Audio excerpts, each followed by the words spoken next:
The NC500 is often described as one of the most scenic road trips in the world.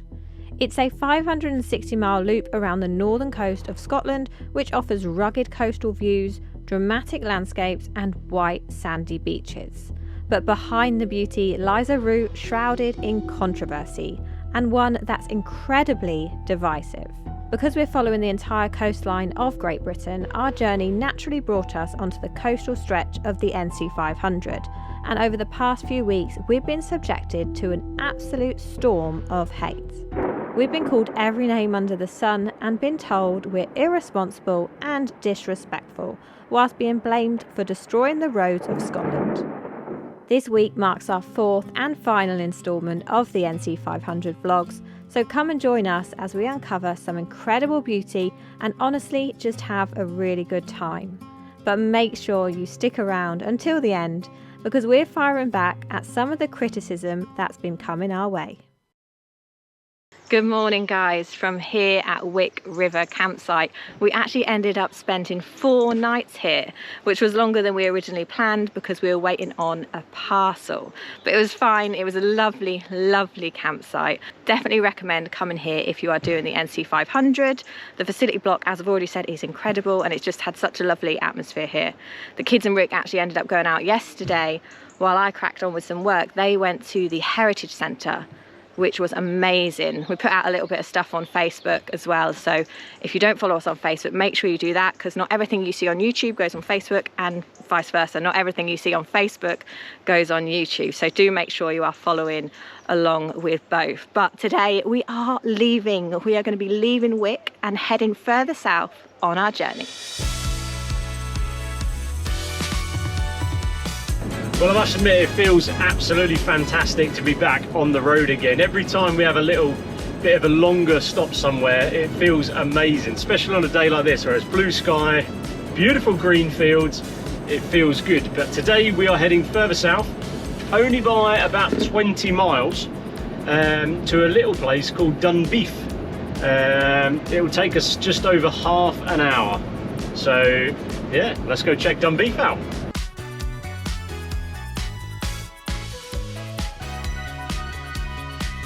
Okay, so we just arrived down at Dunbeath Harbour and we got to the end and it looked narrow. So Rick jumped out just to go down and check out, see if we could fit basically. Don't want to get ourselves in a tricky situation. And we can fit. So we're heading down there now and we'll get parked up.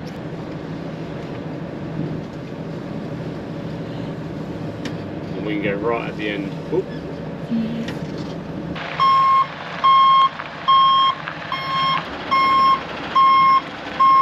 Well, what an absolute place this is. This is incredible. This is a nice park up. Look how beautiful that is. Okay, so a little bit about the place, Dunbeath. There's 3 little parking areas along this stretch. It's private land. It's owned by the community. But it says this. Oh no, it's private land. Can I park my night for the motorhome? Of course you can. So there is a QR code, £7 minimum, and you can put a bit of cash in here, but we're going to probably scan the QR code and pay. And if we have to do that, it's £7 minimum. We'll pay a tenner.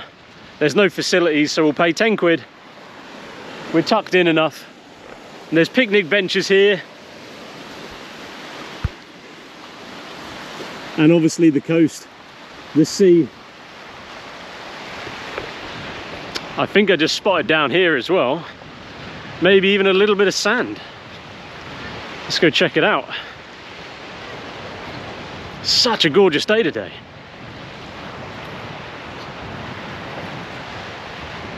Yeah, there's a little beach, there's a small beach here. Most of it's rock. But how amazing is that? Absolute stunning bit of coastline. And there we are. What a place. What a place. What is it? Snakes and ladders? Snakes and ladders and a drafts table. That's amazing. But what else have you found? I found this. Wow. Oh wow, there's diggers. This is to play with on the beach. Look, they got, that's a big dump truck, that is, Ken. Look at the size of that big dump truck. Oh, this is going to be fun, isn't it? Oh, that's good. Are we going to the beach later then? Yeah. Okay, there we go. It's been decided. It's been decided we are going to be going to the beach. Ted's not actually feeling his best today, bless him. He woke me up at 5:45 in the morning saying he was feeling a little bit groggy, so I took him into our bed and he laid next to me, but he didn't really go back to sleep and he kept me awake. What's that? You feel better now? Yeah. I was just telling everyone you were feeling a little bit poorly earlier. Are you feeling better because there's stuff for the beach? No, it's just feeling a bit better.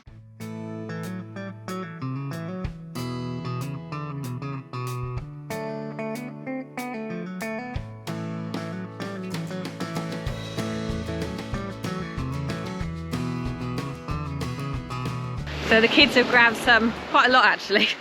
Buckets, spades, lots of toys from the little toy library there. And they're very happy playing in the sand. We're doing great sand bake-off. Look how many I've made. Are we doing sand bake-off? Yeah. Oh, I love it. So Sand Bake Off is of course inspired by the Great British Bake Off, and a similar concept really. They have to create different bakes, they have to make them even, same number, make them interesting, and then usually they get me and Rick to judge them. We have to pick a winner, the star baker, and then we have to pick who's going home, which is a very tricky job really. You don't want to upset your kids, do you? 5 minutes left. No, 10. Okay, okay. I just started. Okay, bakers, you have 10 minutes left.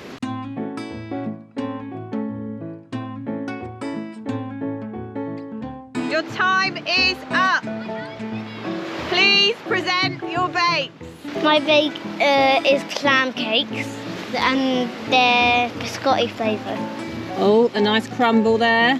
These are my horse-inspired lily cakes. I have 2 horseshoes and 1 horse. The horseshoes are chocolate and caramel, and the middle one is gingerbread. It's a vanilla cake with, it looks like a stego, that's why I had plates, and that's the squid. A stegosaurus. Yeah, stegosaurus. Okay, lovely. Shall I dig in? Yep, dig in. Star Baker this week is Jack. Yes! What? 2 in a row, baby! What? That's not fair. My decoration and taste was excellent. And going home this week, leaving the competition, is No. Piper. Mom, why do you always choose me? Done. Okay, so we're now back at the lorry and we're going to get a bag packed up because we're going to try and access the big stretch of coastline, the beach just opposite where we've parked, because we are fundraising for the Marine Conservation Society. If you didn't know, we are trying to collect 100 bin bags of beach litter off Britain's beaches as we do this coastal tour. We've almost done half of the coastline, round or thereabouts. We might have already done it, there's no way of telling for sure, but we are only at 30 bin bags. Not every beach we visit has given us an opportunity to pick up litter because they haven't been dirty, which is obviously great, but we need to up our numbers if we're going to try and hit that 100 bag total. So we're hoping, sounds a bit weird, but there's a little bit of litter over there and we can help to make it a bit cleaner. We have currently raised over £3,000 of our £5,000 goal, which is incredible, but if you would love to donate, then we'd be very, very grateful. Well, I've got a little bag of litter already, and I picked up another friendlet.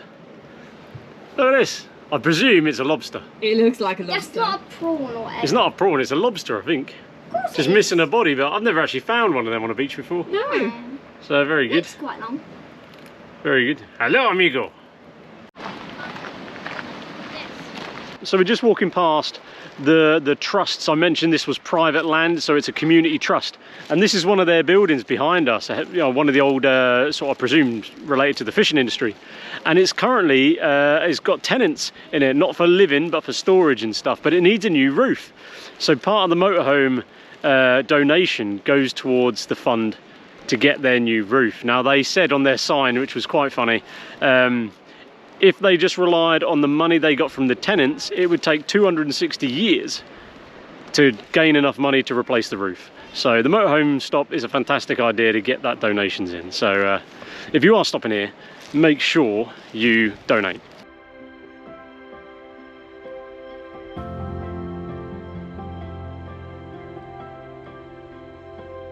And it looks gorgeous, absolutely stunning. Look at the light just shining on the water. Does anyone have any clue what this skull might be from? Probably a bird of some sort. What do you reckon?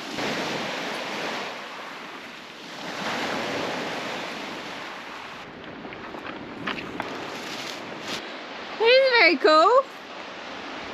Very cool. Look at that. I think I'm going to find a way down as well.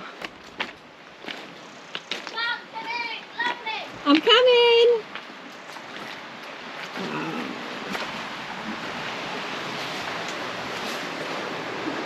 Wow. That's epic, huh?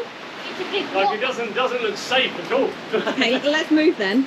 It's got like loads of stacks, you know, loads of holes in it, but how amazing. Look, it's just layers and layers and layers and layers. How incredible. Don't hit the rock or else it'll just collapse. Yeah. Right, well, I've actually just realised that the kids have French lesson with their tutor in under an hour. So I'm going to have to skedaddle, and Rick is going to carry on, aren't you, babe? I will carry on. The tide is going out, which is an important piece of information, because if it comes back in whilst I'm on that side, then I'm stranded. So, yeah. So if you don't come back in good timing. yeah, I've got my mobile on me, so Okay, I can phone good. Coast Guard. Yeah. Oh look, someone's put up a lobster pot up there. That looks pretty cool. Where? Oh, up Yeah. on the rock. Incredible. Right, anyway, you need to get going. Yes. I need to crack on. Okay, good luck. See you in a bit. Okay, that is me on my own. Let's see if we can find some more rubbish. Or I can just sit on the beach and enjoy the silence. Now that sounds better, I think, doesn't it?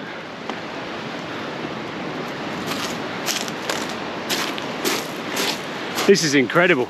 And have a look at this, guys. Look at this castle. You might be able to see it just over there. How fantastic is that? And these rocks, look how crazy they are. Oh my days. Oh wow. Wonder what that is.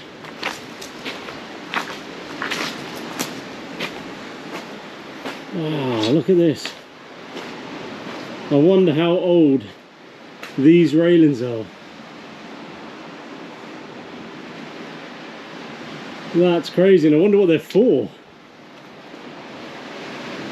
We're gonna have to look at that and see what they're actually for. It's not a deep cave or anything like that, but that's pretty amazing. Look at them. This does feel like a very, very remote beach. Even though I can see the castle up there and the village behind me, it just sort of feels like there's no access other than when the tide's out. How incredible. Anyway, litter pick time. Well, I've now reached the other side of this beach, and so far I haven't found any litter. So it is a very clean beach, which is what we want from the environment's point of view, but makes our challenge a little bit more difficult. I'll go a little bit further and then I'll turn around. Okay, that's me now back at the lorry. We only got a small bag today, so let's give it away. See how much it is. I feel like honey. Oh, that is shocking. 2.03 kg. That is definitely our lightest bag to date. 2.03 kgs. But what we can say is this beach was pretty clean, and now it's even cleaner. Shortly afterwards, Rick climbed up to the top of the cliffs for a look at the coastal views, but what he actually found was quite shocking. All of this waste dumped down the hillside at the edge of a farmer's field. We're not saying it's the farmer, but it's definitely not litter left behind from people enjoying a day out at the beach. A little bit of a mad rush. One of the reasons we came here was because there's a food truck that sells shellfish, and that was the plan for dinner. But I had a quick look online and they close at 5 and it's now like 4:48 or something like that, so Rick's with the kids trying to catch us up. But they do lobster rolls and I've never had lobster, so I'm looking forward to it. God knows if we're actually going to like it, but I'm trying to get a stomp on so I can at least go and order it. Could we have, yeah, let's just go for 2 lobster rolls, please. Can we go 1 seafood sauce and 1 sweet chilli, please? Okay, let's see how we get on with this. Now, as Kira said, we have not, I don't think we've ever tried lobster, have we? No, never. As far as I'm aware, anyway. Yeah, I don't think we have. We've had crab, and we're not a big fan of crab. And we like prawns. Okay, it sort of looks more like prawn than it does crab, because, as we said, we're not a big fan of crab, especially not when it's a whole crab.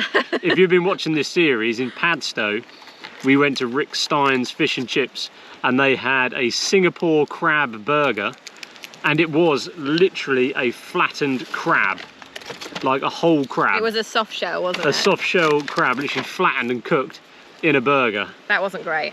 And it was rank. So we've gone for 2 sauces. Sauces come in a little pot, so you don't have to put it on. I got seafood sauce and I got sweet chilli, thinking that Rick would have the sweet chilli because he always has sweet chilli.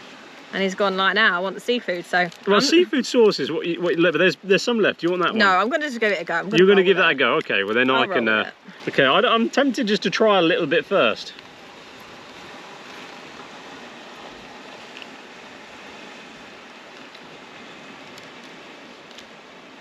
Definitely more of a crab, more of a prawn texture. Well, that's good. Right, I'm not going to try it on its own. I'm just going to go for it. Lobster roll, here we come. Okay, lobster roll, something that we've seen all around Scotland, and it's taken us this long, but here we go. Dunbeath, Tasty Toes, lobster roll. What do you think? Oh, contemplating. Nope, just not want to speak with my mouth full. Oh, and that. Love it. Actually, Yeah. really like it. And the sweet chilli actually really complements it. It's good. It's very, very nice, and in a brioche bun. Cheers, babe. Thank you.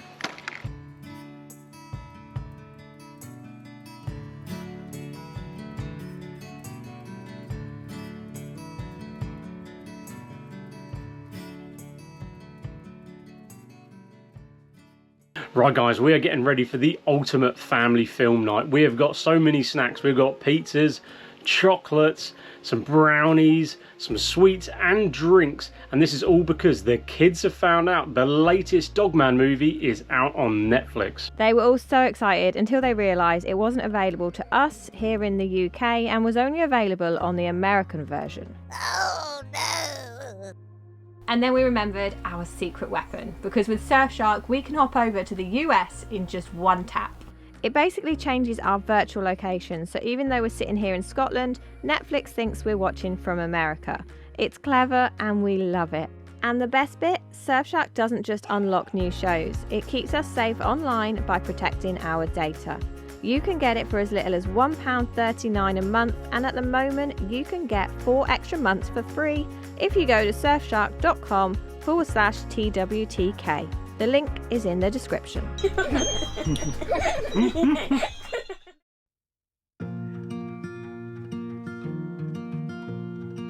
Well, good morning from Dunbeath. We had a beautiful night's sleep here, so thank you to the community for allowing camper vans. Absolutely brilliant park up. Kira and Ted are just finishing up their breakfast. Breakfast with a view this morning, guys. Beautiful. Hey Mr. Ted, how are you feeling today? Bit better. A bit better. And what did you have for breakfast, bud? 2 boiled eggs. 2 boiled eggs. Can't be bad. So the plan today is we're not going to stay here too long. We are going to hit the road and head further south to Dunrobbin Castle, which we've been told and recommended several times as being an incredible castle. We don't know much about it. We haven't booked tickets or anything. We're just going to head down the coast and go check it out.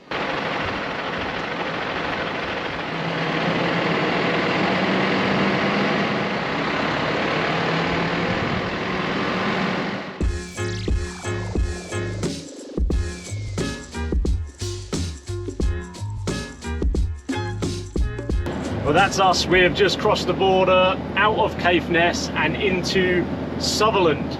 And the roads here are absolutely crazy. They are absolutely fantastic to drive. It's an A road, it's a big A road. It's wide, it's windy, and it is amazing to drive. Even though it's a little bit slow in Tory driving up some of these hills. But absolutely fantastic. The views across the Moray Firth are absolutely outstanding.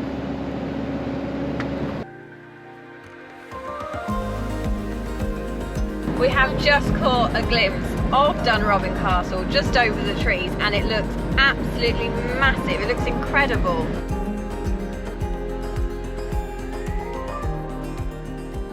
If you just want to park... Just behind that one? Yeah, just that one on the right hand. Yeah, not a problem at all. Thank you ever so much, thank you. It's like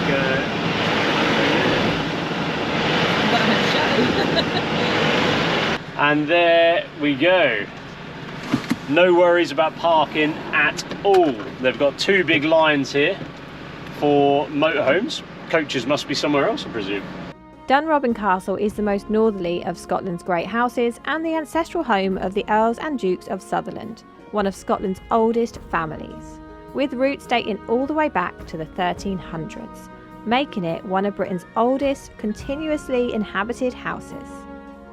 Over the centuries, the castle has been transformed from a medieval fortress into this grand French-inspired chateau that we see today. Inside, every corner feels steeped in history. The library, with its towering shelves and time-worn books, whispers stories of the Sutherland family's past. And in the nursery, toys from another era paint a picture of the generations who once played here. Dunrobbin isn't just a castle, it's a living piece of Scotland's noble history, watching over the North Sea for more than 700 years.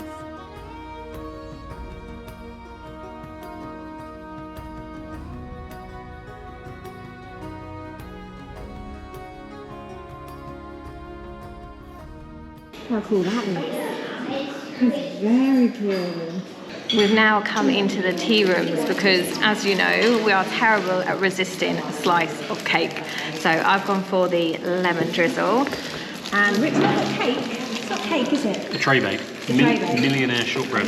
Yeah. Because I feel like a millionaire in this big house. Yeah, my thing has a lemon drizzle. So good. How beautiful. I can't see.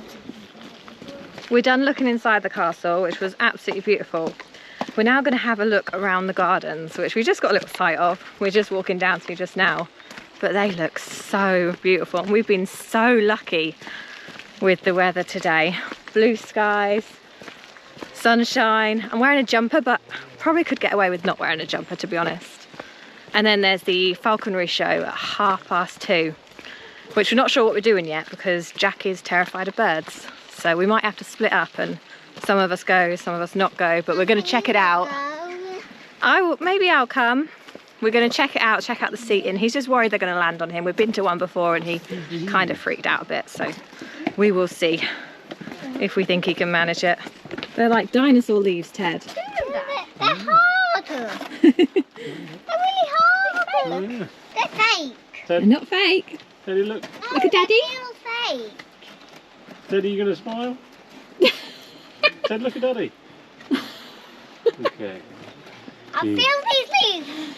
I'll have a feel, shall I? They don't feel real. Are they like really crispy? And oh, they're weird, aren't they? Can you hear that? Yeah, They're definitely real. Strong. You have to think, but to be so big, they have to be so strong. I don't know what type of plant it is. I don't know. Okay, so it's actually giant rhubarb or dinosaur food. Interestingly though, it is now no longer legal to purchase it or plant it in the UK. I'm not sure of the reason. Is it invasive nature? Oh, it's invasive. Well, there you go, it's an invasive plant.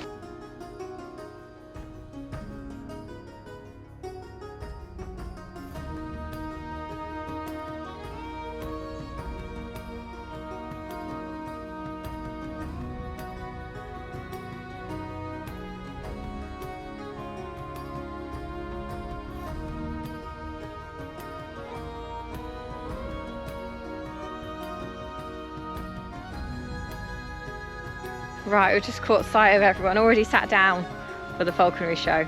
I think it's still like 15 minutes to go.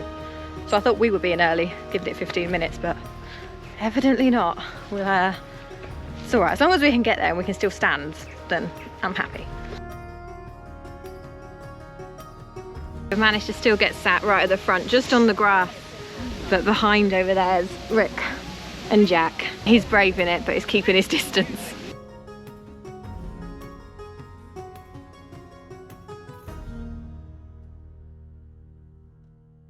Oh, this is quite something. I feel like Ace Ventura. Yes.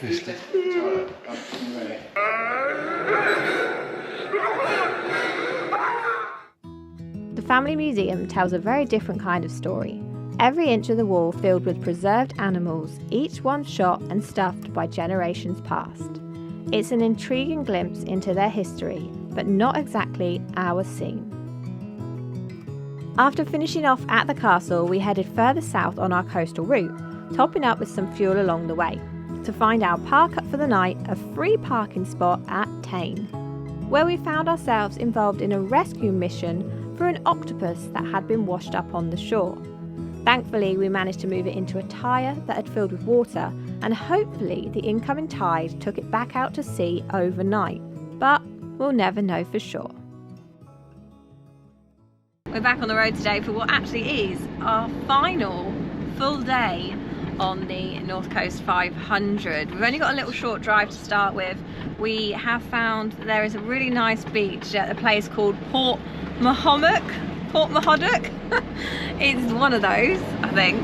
It's a really nice beach and it's meant to be a dolphin viewpoint as well. It's 15 minutes away, so we're going to stop there for lunch and just get out and enjoy it before we then move on to our night stop later on.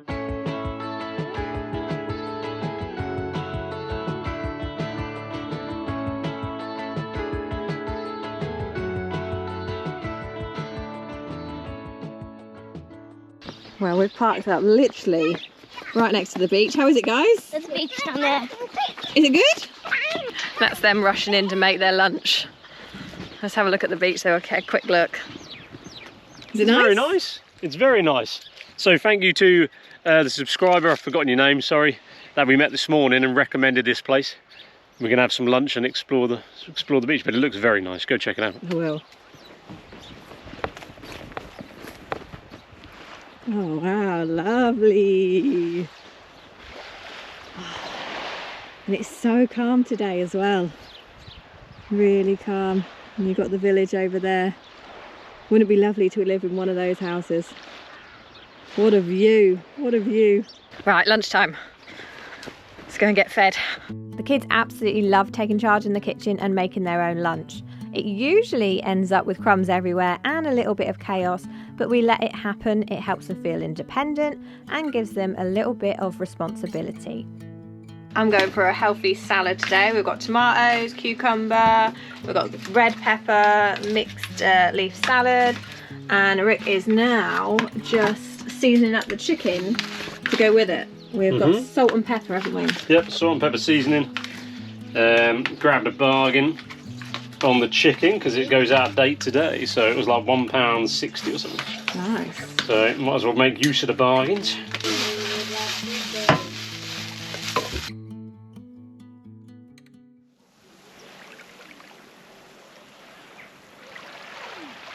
This beach is actually quite unique in the fact that, unlike other beaches where you're looking out to sea, you've pretty much got a 360-degree view of land. So in every direction, which is quite interesting because you've obviously got the mountains all around you. It's beautiful. Today's fun beach game is to run along the edge here and try not to fall over. How's it going for you, Jack?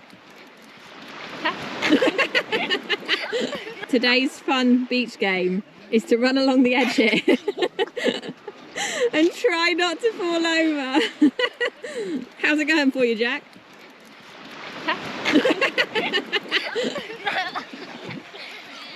In fact, why did that even happen? Found a starfish. You want to hold it? It's not alive. Cool. It's a very cute one. Is it like all dried out? Yeah. Yeah. It's spiky. I would keep that for your little shell artwork you're going to do. Is it? So we're just enjoying a nice leisurely stroll, really. The sun is shining and it is beautiful. Rick has got his litter pick. We've just got one out with us today. See what we can do. See what we can do. Yep, there's always a little bit to be found. It's quite a clean beach, but there's still a little bit to be found. Yeah. So if we don't fill our bag up, then I think we're just going to take the bag back to the lorry and then fill it at the next beach so we can get I think full that's bag. the plan. Yeah, that's the plan. Yeah, keep filling them up because the beaches around here have been very, very clean, which is obviously great. And there's obviously lots of lovely wildlife going on here, lots of marine life. So it's a good sign. It's what we want.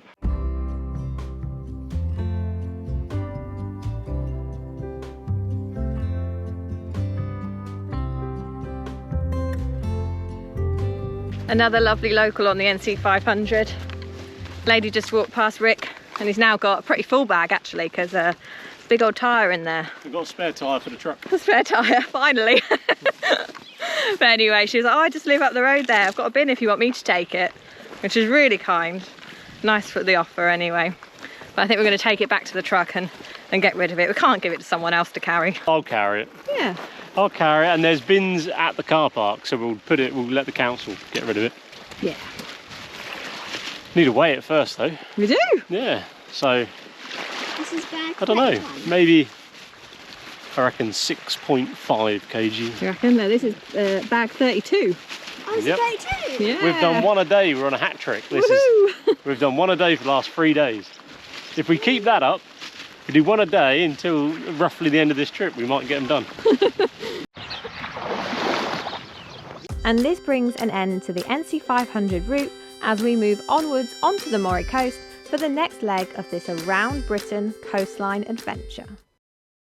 Well, there we go, guys. I hope you enjoyed the last instalment of the NC500. But if you've joined us recently, then the NC500 is only just part of the actual bigger challenge that we're doing, which is driving around the entire coast of Great Britain. So make sure you subscribe and stick around for next episode. But we just wanted to actually have a very quick chat about the NC500 because it's a route that is always in discussion with van lifers, locals, you know, even councils up there and that sort of stuff. And we want to talk about it a little bit because we've received a fair bit of backlash, partly from the group, the NC500, The Dirty Truth, horrible group out on Facebook. They initially spread misinformation about us, which then led to comments which were nasty comments based on that misinformation and all the rest, which wasn't nice. And we're content creators. We get a very small amount of negative comments all the time. It's sort of part of the job as a content creator, unfortunately. But on the NC500, we received more hate than anywhere else we've actually ever been. And we wanted to talk a little bit about some of the sort of points that kept cropping up time and time again. So the first one is our lorry is not suitable for the NC500 roads. Look, there are some roads in that area which are restrictive, and you know, like the Bilac Nabar, which we didn't do. So there are roads that we wouldn't want to take this big vehicle down, but majority of the roads are absolutely fine to take big vehicles down. You get massive Arctic lorries, 44-ton Arctics driving these roads. You get the big twin axle coaches that are driving these roads, and obviously all motorhomes of all different shapes and sizes driving these roads, as well as everybody else. So if you're on a road which is not restricted, then you can take these vehicles down there. You just slow it down, take your time, be courteous to other drivers by pulling in when you can or letting people pass. That's essential, but effectively you can drive these roads in big vehicles. We're allowed to be on the roads, you know, so it's one of these situations where we're allowed to be on the roads and we use the roads. We've been called entitled because of our view on that. We don't actually think it's entitled of us. We actually think it's entitled of local people that think we're not allowed to use the roads. Then they're public roads. They're not your roads. They're not private roads for residents only. It's public roads, and the public can use them. You know, whether you're from Britain or whether you're travelling over from France, Italy, Spain, like we saw a few motorhomes. You can use these roads. They're public roads. That's what they're for. So keep using the roads. Secondly is freeloaders. This term freeloaders keeps coming up. We have literally spent hundreds of pounds on the NC500 route, from campsites, community run motorhome airs, restaurants, honesty, you know, little cake honesty boxes, you know, Lochin Velada pies, absolutely delicious. So we've spent loads of money. So this idea of freeloaders, again, is just nonsense. It's people take what a motorhome is, which is self-contained, and they go, well, because it's self-contained, there's no economic benefit, and it's nonsense. You know, most people will fill up with fuel on the route. Most people will do a little bits of shopping in the little stores along the route. So again, nonsense. We're not freeloaders. We spend lots of money in the local places, and that's what we want to show you as viewers as well, because, you know, if you're going to do these routes, then we want you to go to some of these places. The final one is the one that I think impacted us the most, because, and we don't normally talk about the sort of hate aspect of it, because as I said, like, we get a small amount of hate all the time, because that's just what content creating, unfortunately, you have to just accept it. Some people don't like what we do, and we just brush it off. It doesn't affect us, whatever. But there was bits of the NC500 which actually did affect us a little bit, you know, especially when we had comments basically just having a massive go at the English. Okay, it's ridiculous. It's absolutely ridiculous. And me and Kira have had discussions about, should we call this out or shouldn't we? And we're going to call it out and call it what it is, which is, it's racist. That's what it is. You know, if you're going to have a go at us purely on the basis that we're English, then you're a racist. Simply put, you're not doing any favours to your local area. You're not doing any favours to your community. You're not doing any favours to Scotland by calling out people simply based on where they're from. It's stupid, utterly stupid. So, you know, if you were one of those people that had a go at us for being English and from south or below the border, if you are subscribed, please hit it again and it would unsubscribe. We don't want you part of this channel. You know, it's not what we're about. We want to spread positivity and all the rest. And Scotland is such a beautiful country, and the people we met in person, and this is such a critical point to all of this hate, is that the people we actually met on the route, whether they were just local people interested in the truck. We had a woman who was from the Isle of Lewis in Ullapool talk to us about the truck and how fantastic it was, even saying we should come over to the Isle of Lewis. We had people say we should go to Orkney and all of this sort of stuff. We had fantastic people. The community of Wick especially were incredible.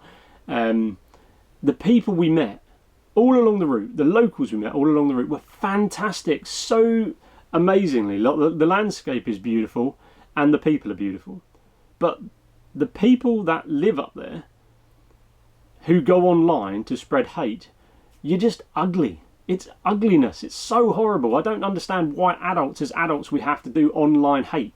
It's ridiculous. Hide behind the little keyboard and, you know, and just let's just spread hate to people. It's just not acceptable. It's disgusting. You know, and also one thing that is bizarre again about the NC500, the Dirty Truth group, which is just a hate-filled group against everyone, is one of the people giving us hate turned out to be they got called out because they live in the Midlands. You know, so some of the people that are on that group causing hate don't even live there. So it's just a bit ridiculous. But anyway, we hope that you watch our videos and you see that they're full of positivity, and we like to go explore. We like to show you guys some incredible places, and you know, we do good by the environment, and we do good by local communities by staying at their community motorhomes, spending money, all the rest that responsible visitors and travellers and tourists do.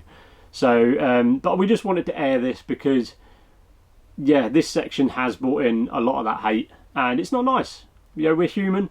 We're just a family living the way we want to live. We don't deserve all this hate. We haven't done anything, we don't believe, to get this hate. We've driven on roads we're legally allowed to drive down. We've spent money in local communities. So then to be called out as horrible freeloading scumbags from south of the border, I think is a bit strong. So anyway, that's where we are. I hope everyone watching this is one of our fantastic subscribers, full of positivity, and we can't wait to see you guys next week when we explore more of the beautiful Scottish landscape. See you next week, guys.